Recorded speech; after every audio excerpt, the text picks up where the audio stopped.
think being a servant leader for me, what comes to mind right away is I just recently actually came out of like some courses here with my new position at the Stone Table, and uh, I think a lot of the natural tendencies of leadership lend towards dominance, and how many people are following you, and who's the loudest voice in the room. And I found myself reflecting a little bit on that and thinking, man, I've probably never really seen myself much as a leader in that traditional sense. But whenever you start talking about servant leadership, it's something that I've always been able to connect with.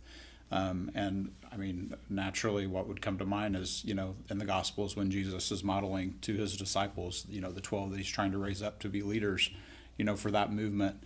And he gives examples of, who's the greatest leader among you? The one that's the biggest servant of all. So, you say statements like that and you kind of catches you back and says, that doesn't even make sense. When you put servant and leader together, it's kind of an oxymoron, right? But that's exactly what Jesus did when he challenged us and modeled washing someone's feet. I mean, that, gets me sick to my stomach right away when I think about having somebody's feet in my hands.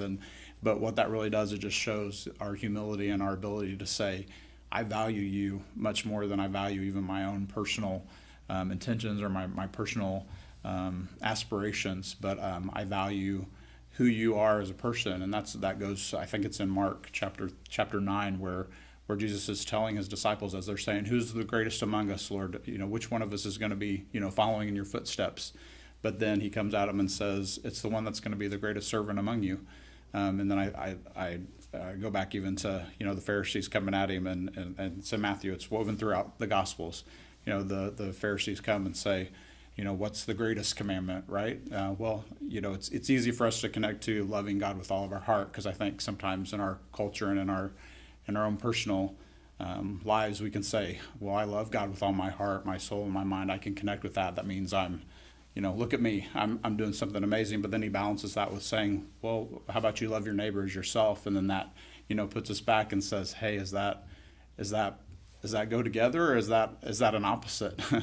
And I think that's exactly what Jesus was trying to do when he was challenging his disciples as they were trying to seek that traditional leadership, role and model. He always balanced it with, hey, serve others, love others. And that always is a challenge for me.